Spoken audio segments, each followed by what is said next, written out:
Hello friends, स्वागत है आपका अपने यूट्यूब चैनल के अंदर।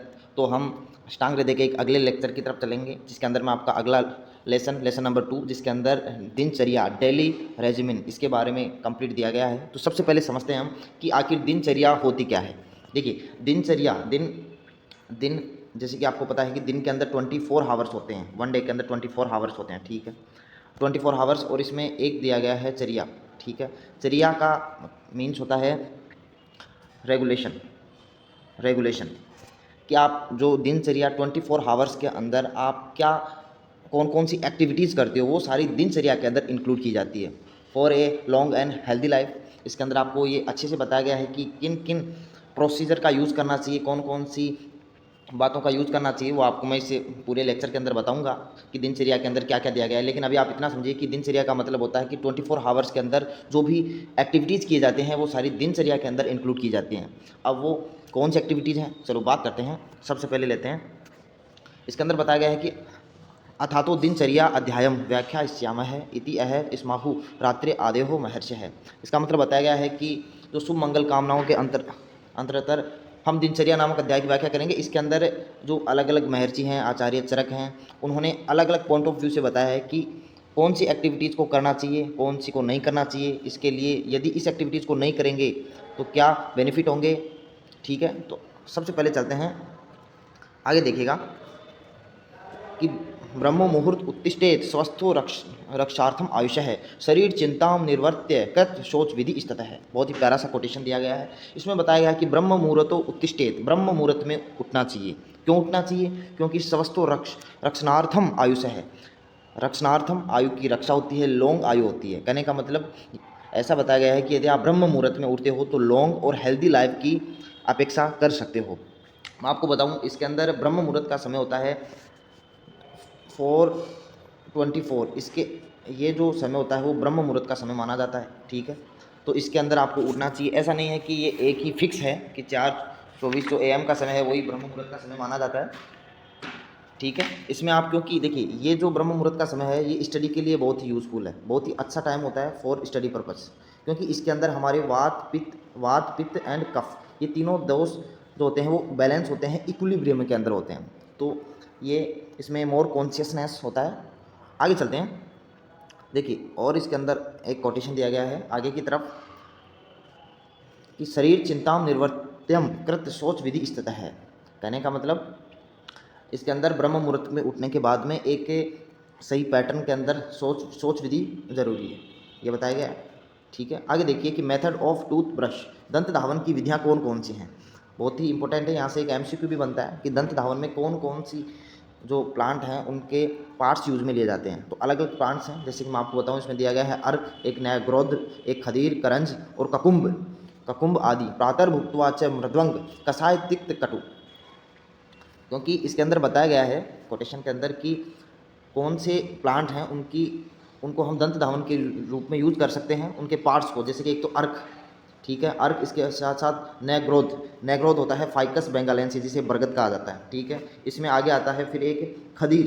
देखिए खदीर जिसका नाम है एशियाई कैटेचू, ठीक है। ये आपको नाम याद रखने की इतना जरूरत नहीं है, लेकिन आपको ये जो टर्मिनोलॉजी है ये आपको याद होनी चाहिए। जैसे कि इसमें आ गया एक ककुम्भ, ठीक है। इसके साथ साथ ओके, ये हो गया। तो ये आपका एक MCQ यहाँ पर बन जाता है। प्रातर भुक्त्वा च मृद्वंग, तो इसको जो है इसके वृक्षों की छोटी पतली बारीक छाल बनाई जाती है और उसको प्रातःकाल में यूज़ करना चाहिए, या फिर आप भोजन के बाद भी इसका यूज़ कर सकते हो।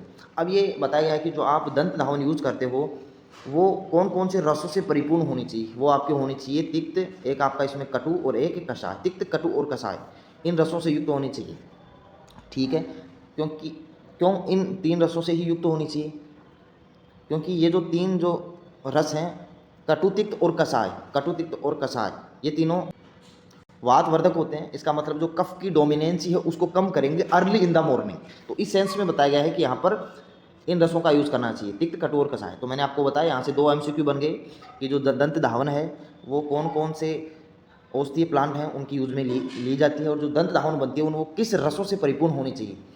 तो तिक्त, कटु और कषाय, ठीक है। आगे चलते हैं, इसके अंदर एक जो दंत धावन है वो कैसी होनी चाहिए। इसके अंदर कोटेशन दिया गया है कि कनिन्य कनिन्य अग्र समस्थोल्यम प्रगुणम द्वादश आंगुलम भक्ष यद दंत पवनम दंत मासान भाद्यन, की जो दंत धावन आप यूज में ले रहे हो वो कनिका के समान होनी चाहिए और 12 आंगुल की बराबर उसकी लंबाई होनी चाहिए। ओके, इसके अंदर बताया गया है कि जो आप यूज में ले रहे हो दंत धावन, वो इस हिसाब से यूज में लेना है आपको कि भक्षयेद दंत पवनम दंत मास न अनबाध्यत, की जो मसूड़े हैं मुंह के अंदर मसूड़े हैं वो उनसे इंजरी नहीं होनी चाहिए, क्योंकि यदि उनकी इंजरी हो गई तो प्रॉब्लम हो सकती है। आगे चलते हैं।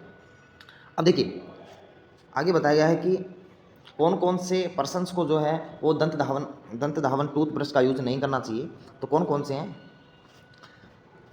न आद्य अजीर्ण जिसके अंदर इंडाइजेशन है उनको यूज नहीं करना चाहिए, ठीक है। अजीर्ण, वमथु का मतलब होता है वोमिटिंग, श्वास से रिलेटेड डिसऑर्डर, ठीक है। श्वास ज्वर एडिडिटी, फेशियल पैरालिसिस हो तो उसको भी यूज़ में नहीं करना चाहिए। तृष्णा, जिसको बहुत ही प्यास लग रही हो तो उसको भी ये टूथब्रश का यूज़ में नहीं लेना चाहिए। अश्यपाक, बहुत ही अच्छा दिया गया है अश्यपाक का स्टोमेटाइटिस का मतलब होता है कि मुंह के अंदर छाले, तो उसको बोलते हैं अश्यपाक। ओके, हृदय, इसमें हृदय से रिलेटेड डिसऑर्डर हो गए, ठीक है, तो उसमें भी इसका यूज़ नहीं करना चाहिए। इसके अलावा नेत्र, सिर, कर्ण आदि रोगों आदि जो ऑर्गन्स हैं उनसे रिलेटेड कोई डिसऑर्डर है तो आपको इससे बचना चाहिए, नहीं करना चाहिए। ओके, आगे चलते हैं। इसी कोटेशन दंत धावन निषेध हो गया। आगे चलते हैं कि इसके बाद में आपको यूज़ करना चाहिए। जैसे मैंने सबसे पहले आपको बताया कि सबसे पहले तो ब्रह्म मुहूर्त में उठना चाहिए, एक स्टेप हो गई, ठीक है। ब्रह्म मुहूर्त में उठने के बाद में आपको शौच विधि करनी चाहिए, ठीक है। शौच विधि के बाद में दंत धावन, ठीक है। अब जो 4 पोजीशन है उसके अंदर आपको करना चाहिए आंखों के अंदर काजल लगाना, ठीक है। तो उसी के बारे में बताया गया है। ओके, देखिए क्या कोटेशन गिवन है कि सोविरम अंजनम नित्यम हितम अक्षुणोः स्ततोः भजेत चक्षुः तेजोमयम तस्य विशेषाच्छ लेशमतो भयम। बहुत ही अच्छा कोटेशन दिया गया है, समझिएगा एक बार कि सोविरंजम मतलब कि जो आँखों में काजल डालते हैं उसकी नित्यम रेगुलर यूज से हितम अक्षरों ततो बजेत, उसके रेगुलर यूज से जो आंखें हैं वो क्लियर रहती हैं, साफ होती हैं। कहने का मतलब पावर ऑफ विजन वो आपकी इंक्रीज होती है। ओके, हितम और वो आँखों के लिए बहुत ही हितकारी होता है। चक्षु जोमयम की जो चक्षु है आँख है उसके अंदर तेजो महाभूत अग्नि महाभूत की प्रधानता होती है, उसको कम करने के लिए विशेषात श्लेष्मतो भयम, उसको कम करने के लिए उसको भय होता है श्लेष्मा से। ये आपको पॉइंट ध्यान में रखना है, ठीक है। आगे चलते हैं। इसके अंदर ये बता दिया कि दंतन के अंतर्गत प्रयोग से सोविरंजन व्यंजन आँखों में लगाना चाहिए, नेत्रों के लिए हितकर है। उस पुरुष के अग्नि महाभूत प्रधान नेत्रों को विशेषकर श्लेष्मा से वह है, वात पित्त से भी वह है, परंतु विशेषकर श्लेष्मा से वह है। ये अकॉर्डिंग टू अरुण दत्त के अकॉर्डिंग बताया गया है। इसी कारण से श्लेष्मा के स्तरवन और निकलने के लिए सप्ताह में एक बार रसारंजन का प्रयोग करना चाहिए, ठीक है।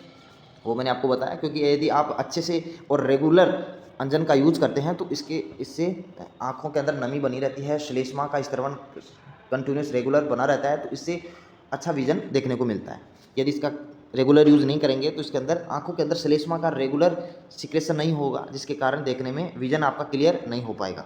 आगे चलते हैं। एक और पॉइंट दिया गया है इसमें